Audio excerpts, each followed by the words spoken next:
If your return to gaming mode icon is disappeared on your desktop, first we can check the trash bin. Just go to Start, then type trash in the search bar. Then click trash, open the trash bin. If your return to gaming mode icon is here, you can just simply right click on it and click restore it. That should fix your problem. But what if your return to gaming mode icon is not in the trash bin? We can go to Start, then System, and open the console terminal. Copy the code number 1 that is showing on the screen right now from my video description and paste it into the console, then hit the Enter key on your keyboard. Then copy code number 2 from my video description and paste into console and hit the Enter key on your keyboard again.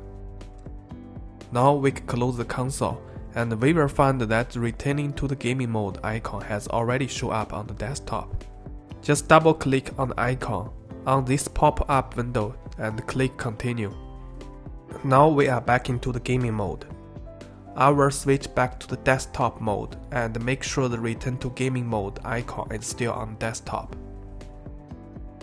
We can see the return to the gaming mode icon is there. Your problem should be solved at this point. The desktop icon is not the only way back to the gaming mode.